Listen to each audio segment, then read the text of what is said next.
Chapter 5 Southern Sumatra Part 1 Lampong Society Government. The territory of Lampong is divided into 5 provinces, whose names are taken from the rivers and beaches of the sea on which they border. Each of these provinces is again divided into small districts called mega, corresponding to the Batak word marga. Each mega is inhabited by a patrilineal chief under its own chief. Under its own chief. The mega takes its name from the ship which lives in it. The same system holds in Palembang, showing that the word Marga originally had territorial significance and was not merely a genealogical term as it is present among the Bataks. The mega ship is called Tuan Ratu Datu or Sultan. Some take some take the title of Umpu. This alone is a Malaysian name indicating a male or female ancestor. Since the people of Lampung compensate their proverbial laziness by assuming a vanity surpassing that of uh, that of all the other natives of the archipelago, if such a thing is possible, they very easy prey to the sultans of Bantam, who sold titles to the district chiefs in return for yearly charges of paper and other valuable gifts. Such gifts, who were recognized by Bantam, are called Pangerang or Kiai Arya. The title of Pangeran, the title of Pangeran is still common among the people of Lampong of the present day, being handed down in the male line. Some of the possessors have sunk, however, to the lowest degree of poverty due to intemperance and loose living.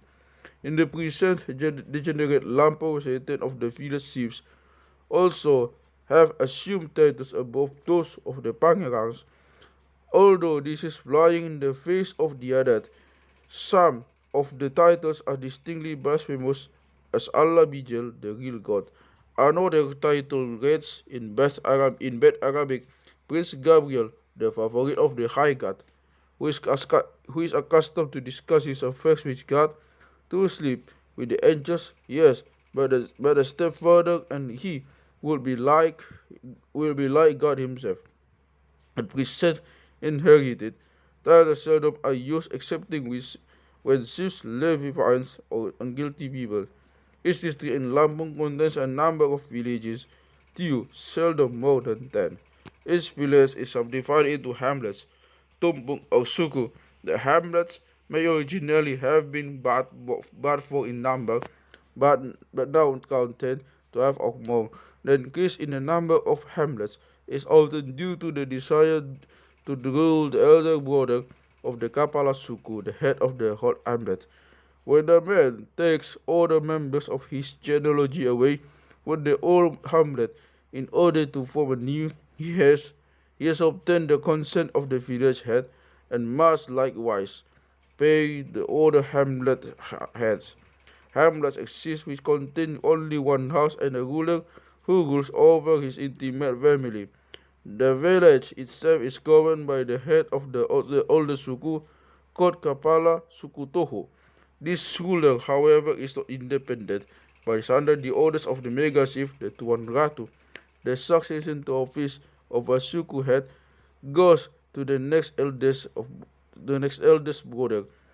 If there are no brothers, the office goes to the oldest son of a regal wife, or if such a man fails, then the son of an illegal wife will do, while the rightful ruler is alive. The man who is to succeed him has the title of Panyembang or secretary. The succession to office the new ruler have some carnival kill and gives a feast to the natives of the village. Succession to office for the chief or township is governed by the same rule of seniority as for hamlet red. In the same way, the oldest hamlet in a village furnishes the village chief, and the oldest village in the district the chief. The tradition which accounts for the territorial subdivision in Lampong runs as follows. The Lampong people are the descendants of a certain man named Lampong. He and his two brothers, Majapahit and Sunda, lived at present site of Pelalau. As the family grew larger, it split up, and one part settled in Muara Dua and Kayu Agong, Palembang, while another portion spread over the present Lampong territory. A people called Buai Sumbings, descendant of Sumbing, were, were met were met in the Lampong district, and these were driven out. Gradually, the Chief tribes divided in the course of their wanderings, forming new tribes, Kabuayan or Buai. The territory occupied by the tribe was called Maga. Under Bantam rule, the pangerangs or chief heads received at the time of the accession to office certain gifts and insignia from the Javanese Sultan. Among these gifts were patterns of office piagam made of copper, sometimes set with silver rims, outfits of Javanese clothing such as are worn at court, and weapons consisting of cannons, fishes, and pikes. All these gifts were handed down in the family. Lampong chiefs also had outward insignia of office, the origin of which is not fully unknown. These insignia were the pepadon, the sasako, and the lawangkori. During their stay in Bantam, the Lampong chiefs probably had noticed that the Javanese princes had the right to sit higher than the common people, so they copied the custom and introduced the throne like pepadon. The pepadon is in the form of a four-cornered bench, led up to by four solid steps and made of a single piece of solid and very substantial wood. It is rarely more than 9 or 10 inches high, 4 feet long, and 3 broad. When chiefs are raised to this throne, they are obliged to give a feast. When not in use, the pepadon is kept in the communal house. It is used but once by its owner, and no one else is allowed to sit upon it under penalty of paying a fine. Not only the chiefs have pepadons, but in imitation the town and hamlet chiefs also make use of these thrones. There is a difference in rank and privileges between owners and the various kinds of pepadons, and one can advance from one class of pepadon to another by purchase. If a chief inherits a pepadon, he is able to ask a higher bride price for his daughter to receive part of the presents given by every new chief who wishes to buy pepadon. To buy a pepadon and under former native rule, he received fines from breakers of the adat. A few of them of many minor privileges accorded to pepadon owners may be mentioned here. The owner of a sheep pepadon has the right to use a white parasol with fingers. At festivals, he may wear a white piece of cloth over his ordinary trousers. His female relatives on their way to feast have a piece of white linen in form of a whole half moon carried before them. The possessor of a town pepadon uses a yellow parasol and a yellow piece of cloth, while the owner of a hamlet pepadon uses red as his color. These are certain other rights which vary according to region, such as the right to push copper plates along the ground of fish. In one region, the wife of the owner of a sheep pepadon has the right to stretch out her legs in front of her husband when she is being carried in a sedan chair to a fish. The second of the insignia of chiefs is the sasako, a beautifully carved armchair which serves to distinguish those of lesser rank from those who own a pepadon. These chiefs who have not a sufficient means to be raised to the pepadons allowed to sit in such armchairs after they have given the required fees. The sasako, like the pepadon, is kept in the communal house. The lawangkori is a variety of carved triumphal arch with beautifully decorated dogs and woodwork. In some districts of Lampong, it is partially made of bulk stones. Figures of porcelain decorated with chalk are set into it. A person, usually someone lesser than a chief, attains honor by possessing such an arch. The lawangkori is placed in the neighborhood of the house of the possessor. Anyone visiting the house, and especially brides and bridegrooms, are allowed to use the ark if they pay a carabao of its worth in gold to the owner. The owner himself goes through it when he has performed a good deed, such as avenging bloodfeud, or when he has come back into a bantam and has received a new title or a memorial piece. The Ark. The Actors are said to antedate Mohammedan influence, and voorhoeve in fact saw one which was decorated with carved human heads made of wood. There can be no doubt that the Ark is older than the throne of Atjeh, the later insignia coming from Bantam. The Ark, on the other hand, is a substitute for the megalith, which, as Hannah Garden has on, is erected by the people of Southern Asia in connection with the giving of fish and the sacrifice of cattle. It is really the most primitive Malaysians, such as the Mentawei Islanders, who lack cattle sacrifice, megalithic monuments, and head hunting. First, they had in common with certain of the people of the Philippines as mere sacrificial fish and not fish for the purpose of social ostentation. Fish in Lampung. All important occasions are heralded by feasts. Feasts are held at the circumcision of boys, at teeth filling, when a girl has her earlobes pierced, when she marries, and when, if she be a woman of rank, she first leaves the house after marriage. The greatest of feasts, however, is that when the chief is elevated to the peparon. When a hamlet is new and has not as yet had a chief promoted in this way, the chief upon his elevation is compelled to pay 40 reals to the head of the village or to the head of the village. The sum of the sum is divided among all those present at the feast and among the chiefs possessing peparons. A least number of carabao that a chief can have slaughtered on such an occasion is 10. If he gave less, he will be made fun of for being poor. Chiefs who have many subjects slaughter at least 30 carabao, and sometimes more, and give to each to the other chiefs present a live carabao as gift. A chief whose ancestors has been raised to the pepadon can succeed to office with a mere giving of meal at which one carabao is slaughtered. But if he means permit, he will slaughter at least one more carabao than the man whose office he inherits, even though his predecessor has his own product. This is done to show that he is richer than his predecessor. A large feast was formerly held when a person returned from Bantam with a title and heirlooms. Usually, a slave was bound to a stake and killed upon such an occasion. Likewise, Likewise, the recovery of a person considered hopelessly sick was made a festive occasion. Tournaments are held after feast and dancing, which lasts to midnight. Then comes cockfighting and gambling. The Dutch government at the present time is trying to modify the custom of night peparon, ascending the peparon, because of the large amount of time, money, and cattle consumed in the ceremony. Laws. Mohammedan law is unknown in the region in spite of the fact that the people are nominally Mohammedan. The native laws are founded on ancient customs, on regulations obtained from the Bantam rules and on books of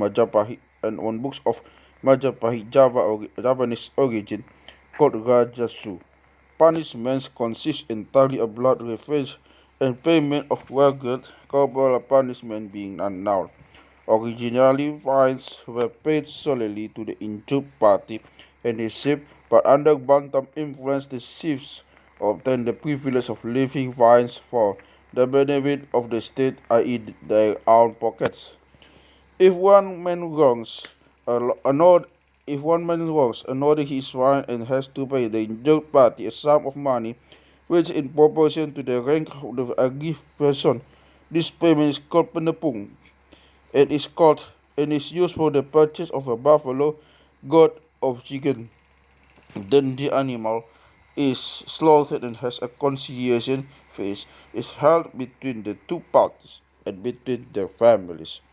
If a person kills the head, if a person kills the head of his kabuayan or tribe or a blood relative of the chief, the male relatives of the murdered person demand the life of the murderer from his kin.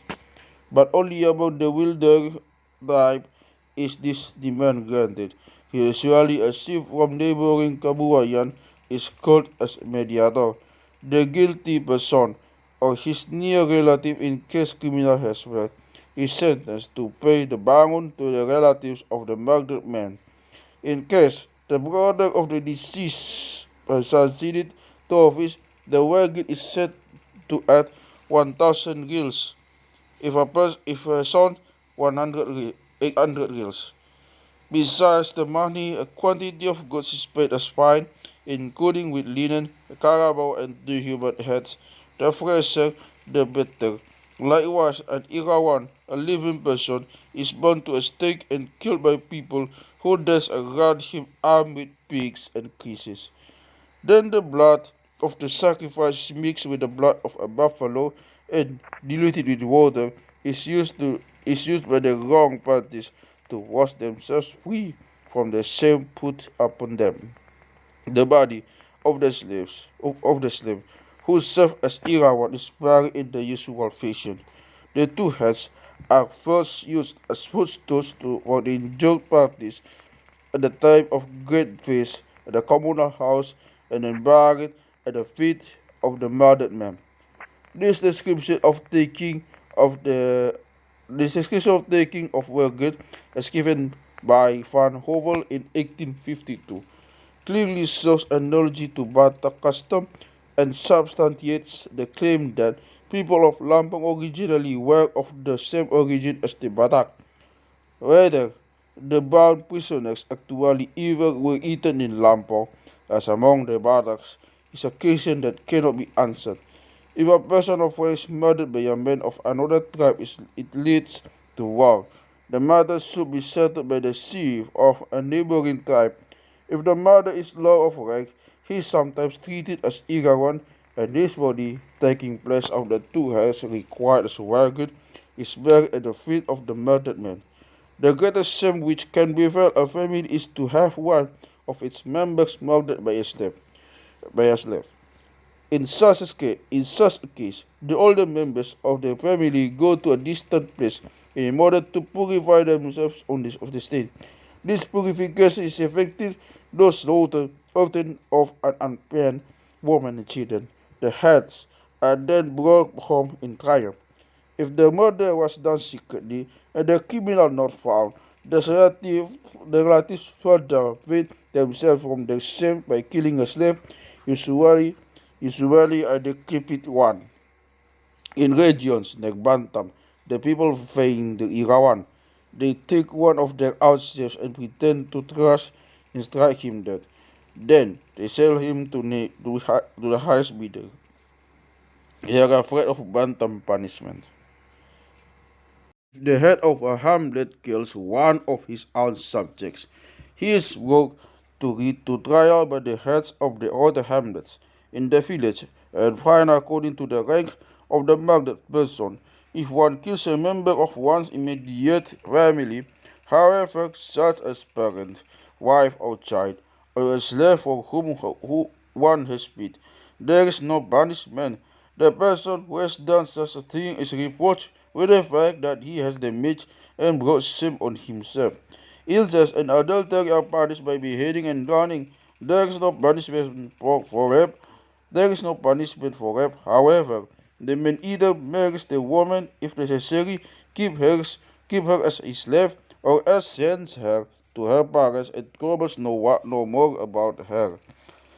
In case of theft, the injured party demands the simple double return of the article stolen. But if the thief refuses to return the article, the case is brought before the chief. If a decision then is rendered against the chief, and he is unable to pay, he becomes the slave of the person he has wronged. The evidence of two people of unimpeachable honesty is sufficient for conviction of crime. When the witness testifies under oath, the Quran is rarely made use is made use of for the purpose. Usually the oaths are sworn to on the graves of forefathers. When there are no witnesses, the spirits are called upon to decide by the use of ordeal. One method is to cut the head of a rooster. and see which of the two contending parties the chicken approaches in its death agonies.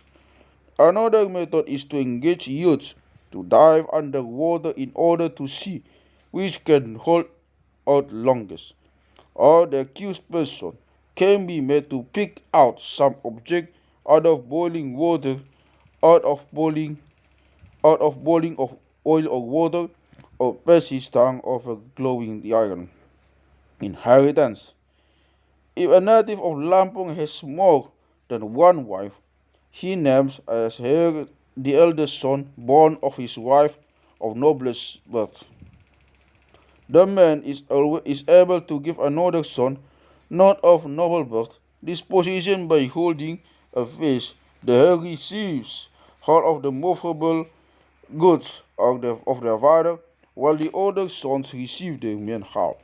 Immovable property, such as fields, form of communal possessions of the family, and every member shares in the use. The right to alienate this rights with the oldest person. In general, if a man leaves no sons, the whole of his inheritance falls to his elders, or if these are dead, to his elder brother. Should this brother beget a son by one of the wives of the deceased, the son becomes heir to the property. If the brother obtains no son through one of the wives of the deceased, the son of one of his own wives succeeds. When a son inherits and he has wealth enough, he marries to women of equal rank. The son by his first marriage he names heir of his deceased father, and the son of his second his own heir. However, anyone may adopt a stranger, call him his legal father, brother, or child, and name him heir. A feast must be given at the adoption. Thus, a grandson is the natural heir of his grandfather. This altogether an advantage, for the estate includes the grandmother and other women left by the grandfather. The man does not marry his grandmother, however, and usually she dies a widow. Nevertheless, the man often takes the remaining of his grandfather's widows, though not concubines, as wives. If there are no male descendants, the property and wives go to the head of the hamlet in which the house is situated. If a man marries into a family in the ambil anak form, his wife and not he enjoys the property rights and the rights to the children. Marriage. According to the tradition, marriage at first forbidden to all members of the Si Mega. Later, the prohibition only extended to members of the same village and then to the same hamlet. With the growth of civilization and the influence of Islam, these rules became more and more lax, so that now only close blood relatives are prohibited marriage. We are not informed about the occurrence or non-occurrence of cousin marriage. Infringement of the marriage adat is punished by a money fine paid to the megazifs, and the transgressor must be given a feast. It is not easy to state the age at which it is customary for the people of Lampung to marry, as this depends mostly on the amount of wealth owned by the man's elders and relatives. If a man has no money with which to pay the bride price, the father of the girl demands, and these are no married brothers, nephews, or grandfathers, by use that he inherits wives, he usually remains unmarried and thus without living children. This very often happens among the people of Lampong. Because of this fact, the natives have the jogging curse word Matli Matli Mahanai Dai Abakelog, the conventional, though not the usual, form of marriage, that which is arranged beforehand by the parents of both sides and is publicly announced into the inhabitants of the hamlet. This kind of marriage is called Mingan Mawai, that is the good marriage. In preparation for this form of marriage, wealthy people sometimes plant the children while they are still very young. It often is a misfortune for the woman, as divorce is unknown in Lampong. The groom does not suffer if he is dissatisfied with the marriage. He takes one or more as the wives or concubines. The bride price, called Jujur by the Malays, is called Serho in Lampong. Waldo is the name of the gold and goods of which it is composed. After payment of the bride price, the woman is accepted for good by the man and his family. She becomes the property of the man, and according to the Adat, the marriage can only be dissolved by death. Under the Levirate and surrogate rules, even the death of the husband or wife does not put an end to the marriage contract, since this is a bond between the two families. The bride must bring an outfit with her to the marriage. If she does not do so, the bride price is reduced. In case of marriage between persons of the highest rank, the dowry is worth about as much as the bride price. Van Howell claims that purchased marriage probably was copied for the natives of Bantam under Mohammedan influence, and that the ordinary native practices elopement with the consent of the parents, this being the cheaper method of tying the nuptial knot. Marriage is marriage which arranged by the parents, which is not publicly announced, is called sambobangan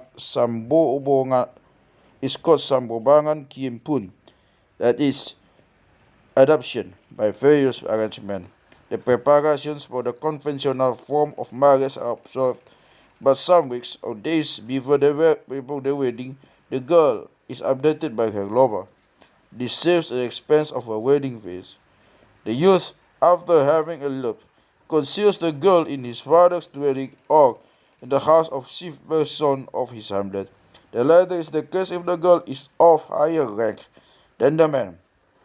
After a few days or weeks have gone by, the father of the girl comes at the head of a well-armed band, equipped as for strife. The natives of the hamlet, being forewarned of the approach of the war party, go outside and entreat them to come to a temporary halt. The father, who pretends to be consumed with wrath, is offered a buffalo and goat as tokens of the price that will be paid for his daughter. Then, the father of the girl is taken inside the communal house. When he fights the same battle with the father of the youth, or substitute of equal rank, as an added touch, two roosters are made to fight at the same time. The rooster belonging to the bridegroom's father is defeated, and this is taken as a sign that the father should give in. The two fathers finally enter the public room. When the bride price is discussed, a certain amount of the money is returned, so that the father-in-law can supply clothing to his daughter-in-law. After this matter has been settled, the assembled people consume a meal, and the bridal pair are bound in marriage. The wedding ceremony is conducted in the main in Mohammedan fashion. The village chief performs the rite. The bride price and groom sit next to one another in the presence of the elders and relatives. Then the bridegroom lays his left leg over the knees of the bride. This is called Tian de Sela, and comprises the entire manner in which the pairs symbolically are bound together. The bride and groom also give one another marital names. Capture marriage nakat can take place without the consent of the woman's family. The man then sends some presents by a go-between to the parents of the woman, so that they know where to find the daughter. This case is the offered bride price is too low, or the abductor too humble a rank, the father can take his daughter back. However, if there be doubt as to whether or not the daughter has still maintained behavior virtue, and there is really some doubt, the marriage is allowed to stand. In Lampong, especially where Islam was made little headway, the intercourse between the youths of both sexes is very fair. This gives an occasion for many elopements, particularly among people of lower class. After marriage, however, The women are very carefully guarded. In the ambil anak form of marriage, no bride price is paid, and the man comes to live with his wife's family, husband, then receives a dowry, which is in proportion to his rank, i.e., his pardon. This variety of marriage usually takes place when the father has but one daughter and wishes to prevent the family from dying out.